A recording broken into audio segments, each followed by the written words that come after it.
আসসালামু আলাইকুম। বিডিসি নিউজে আপনাদেরকে স্বাগত জানাচ্ছি। আমি তমা চৌধুরী। গণতান্ত্রিক যাত্রা ব্যাহতের চেষ্টায় কেউ কেউ জনগণের কথা না শুনলে অরাজক পরিস্থিতি তৈরির শঙ্কা তারেক রহমানের। জীবন বাজি রেখে দেশ বিরোধী ষড়যন্ত্র রুখে দেওয়ার আহ্বান। রাত পোহালেই ডাকসু নির্বাচন, ভোট উৎসবের অপেক্ষায় শিক্ষার্থীরা প্রস্তুত। কেন্দ্র নিরাপত্তায় মাঠে থাকছে র্যাব, পুলিশ, বিজিবি। পূর্বাচলে দোকান ভাড়া নেওয়ার নামে মালিককে ডেকে মারধর, জোর করে স্ট্যাম্পে সই, থানায় অভিযোগ করে হামলা ভাঙচুরের অভিযোগ বরকতের বিরুদ্ধে। আটকে রাখা হয় সাংবাদিকদেরও। ব্যাংক রেজুলেশন অধ্যাদেশ চ্যালেঞ্জ করে রিট, নিষ্পত্তি ছাড়া মার্জারের পথে যেতে পারবে না কেন্দ্রীয় ব্যাংক। মত আইনজীবীর, একীভূত হতে আপত্তি আইএসবিএল এর। গণতান্ত্রিক যাত্রা ব্যাহতের চেষ্টা করছে কেউ কেউ, এমন শঙ্কা জানিয়ে বিএনপির ভারপ্রাপ্ত চেয়ারম্যান তারেক রহমান বলেছেন, জনগণের কথা না শুনলে তৈরি হবে অরাজক পরিস্থিতি। সোমবার বিকেলে ঠাকুরগাঁও জেলা বিএনপির সম্মেলনে ভার্চুয়ালি যোগ দিয়ে জীবন বাজি রেখে দেশবিরোধী ষড়যন্ত্র রুখে দেওয়ার আহ্বান জানান তিনি। আর বিএনপি মহাসচিব বলেন, আবারও গণতন্ত্রকে হত্যার ষড়যন্ত্রে লিপ্ত জিয়াউর রহমানের হত্যাকারীরা। বাধাহীন মুক্ত পরিবেশে ভোটাধিকার প্রয়োগের সুযোগ। নেতৃত্ব বাছাইয়ে দীর্ঘ 8 বছর পর জেলা বিএনপির দ্বিবার্ষিক সম্মেলন অনুষ্ঠিত হয় ঠাকুরগাঁওয়ে। সকাল থেকে উৎসবমুখর পরিবেশে ঠাকুরগাঁও বালক উচ্চ বিদ্যালয় মাঠে জড়ো হন নেতাকর্মীরা। সম্মেলন উদ্বোধন করেন বিএনপি মহাসচিব ও দলটির কেন্দ্রীয় নেতারা।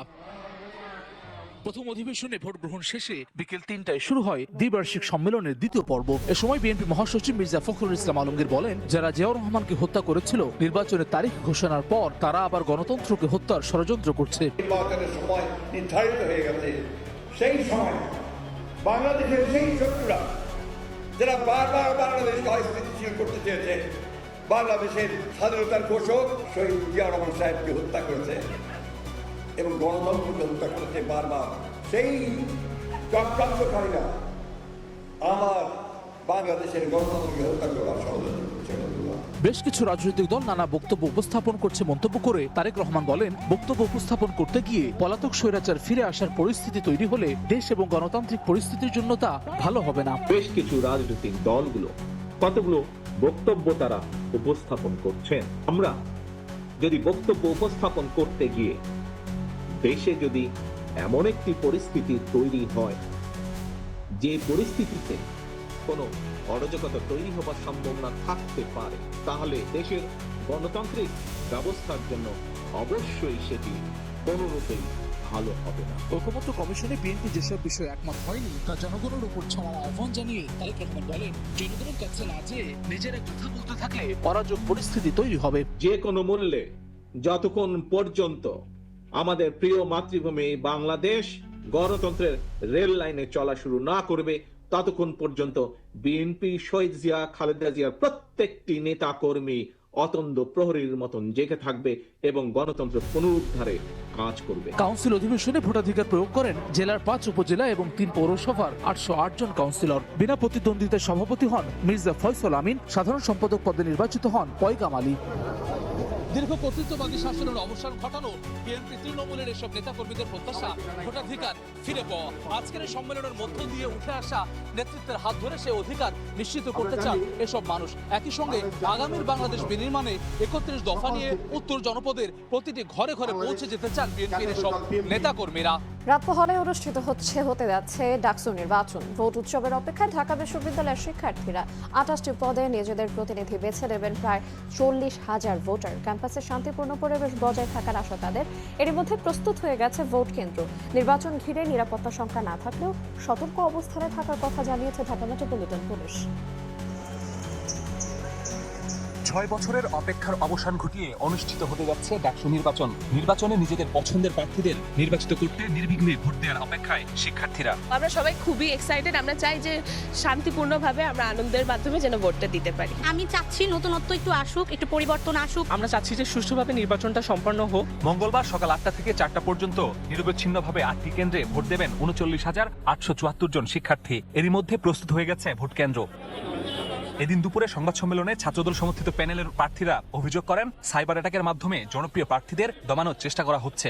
যারা মানবাধিকারে বিশ্বাস করে না, মত প্রকাশে বিশ্বাস করে না, ঢাকা বিশ্ববিদ্যালয়ের শিক্ষার্থীরা আগামীকাল তাদেরকে ব্যালটের মধ্য দিয়ে জবাব দিবে ইনশাআল্লাহ। এদিন বিকেলে মধুর ক্যান্টিনে সংবাদ সম্মেলনে স্বতন্ত্র শিক্ষার্থী ঐক্য প্যানেলের ভিপি প্রার্থী উমামা ফাতেমাও একই অভিযোগ করেন। বলেন, সাইবার অ্যাটাকের মাধ্যমে প্রার্থীদের আইডি ডিসেবল করা হচ্ছে। আমাদের প্যানেলেরও কিন্তু বিভিন্ন সদস্যবৃন্দ তাদের আইডি অ্যাটাক করে কিন্তু আইডি ডিসেবল করে দেওয়ার একটা চেষ্টা করা হচ্ছে। সিনেট ভবনে ডাকসু নির্বাচনের শেষ মুহূর্তের প্রস্তুতি নিয়ে ব্রিফ করেন উপাচার্য নিয়াজ আহমেদ খান। বলেন, ডাকসু নির্বাচনকে কেন্দ্র করে বিশৃঙ্খলা সৃষ্টির দুরভিসন্ধি থাকলে ছাড় পাবে না কেউ। আমাদের মধ্যে এমন কোনো বড় রকম দ্বন্দ্ব সংঘাত জানার কোনো কারণ নেই যদি না দুরভিসন্ধি থাকে। যদি কারো দুরভিসন্ধি থাকে আইনানুগ ব্যবস্থা নেওয়া হবে। এদিকে ডাকসু নির্বাচনকে কেন্দ্র করে নিরাপত্তা চাদরে ঢাকা ক্যাম্পাস। বিকেলে টিএসসির সামনে ডিএমপির অস্থায়ী কন্ট্রোল রুম পরিদর্শন করেন কমিশনার শেখ মোহাম্মদ সাজ্জাদ আলী। জানান, নিরাপত্তায় পুলিশের পাশাপাশি দায়িত্বে থাকবে বিজিবি ও র্যাব। 2096 জন নিয়োজিত হবে শুধু ঢাকা মেট্রোপলিটন পুলিশ থেকে ইউনিফর্মধারী। এর বাইরে র্যাব, বিজিবি, আগামীকাল সশস্ত্র বাহিনী নিয়োগ করবে। ডাকসু নির্বাচনের জন্য মঙ্গলবার মেট্রো রেলে ঢাকা বিশ্ববিদ্যালয় স্টেশন বন্ধ থাকবে। ক্যাম্পাস চলাচল করতে পারবেন না বহিরাগতরা। ডাকসু নির্বাচনে ভোট দিতে শুরুতেই আইডি কার্ড দেখিয়ে পরিচয় নিশ্চিত করবেন একজন শিক্ষার্থী। নির্ধারিত কেন্দ্রে গিয়ে ভোটার নম্বর জানাতে হবে পোলিং কর্মকর্তাকে। পরে ব্যালট পেপার সংগ্রহ করে গোপন কক্ষে গিয়ে ভোট দেবেন পছন্দের প্রার্থীদের। সব মিলিয়ে একজন শিক্ষার্থীকে দিতে হবে 41টি ভোট আর সময় পাবেন 10 মিনিট। ভোট গ্রহণের শুরুতেই একজন শিক্ষার্থী পে ইন স্লিপ অথবা লাইব্রেরি কার্ড অথবা হল আইডি কার্ড অথবা ঢাকা বিশ্ববিদ্যালয়ের আইডি কার্ড দেখিয়ে পরিচয় নিশ্চিত করবেন। ভোটারের আঙ্গুলে অমোচনীয় কালির দাগ দেবেন ভোট গ্রহণ কর্মকর্তা। পরে ভোটার তালিকায় নিজের নামের পাশে স্বাক্ষর করবেন ভোটার। ভোটার নম্বর জানাতে হবে পোলিং কর্মকর্তাকে। সবশেষে সংগ্রহ করবেন ব্যালট শিট। একজন শিক্ষার্থী ভোট দেওয়ার জন্য সময় পাবেন 10 মিনিট। এরপর ব্যালট নিয়ে ভোটার প্রবেশ করবেন গোপন কক্ষে। নেওয়া যাবে না মুঠোফোন বা কোনো ইলেকট্রনিক ডিভাইস। ব্যালট পেপার থেকে খুঁজে বের করবেন পছন্দের প্রার্থীর নাম ও ব্যালট নম্বর। পছন্দের প্রার্থীর নামের পাশের ঘরে স্পষ্টভাবে ক্রস চিহ্ন দেবেন ভোটার। খেয়াল রাখতে হবে চিহ্নটি যেন ঘরের বাইরে না যায়। কেন্দ্রীয় সংসদ ও হল সংসদের জন্য থাকবে 2টি আলাদা ব্যালট বক্স। ব্যালট পেপার ভাঁজ না করে নির্ধারিত বক্সে ফেলে সম্পন্ন করবেন ভোটদান প্রক্রিয়া।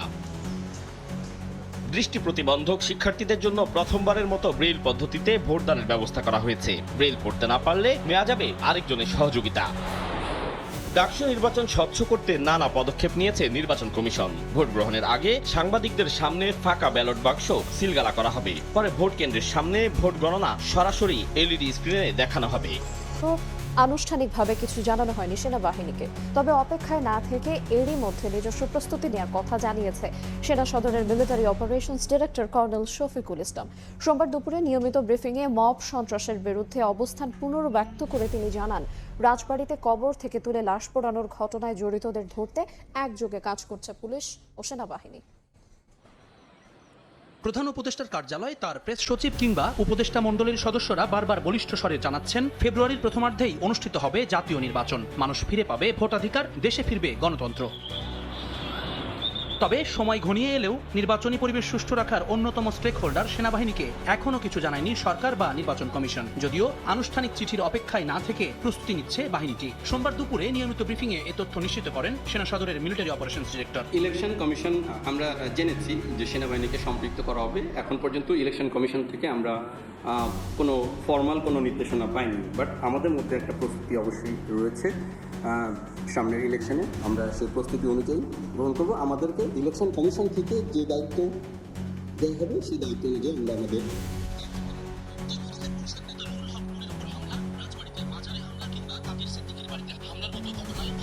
অবস্থান স্পষ্ট করেন এই কর্মকর্তা। জানান, আইন শৃঙ্খলার দায়িত্বে থাকা সব বাহিনীকে কাজ করতে হবে এক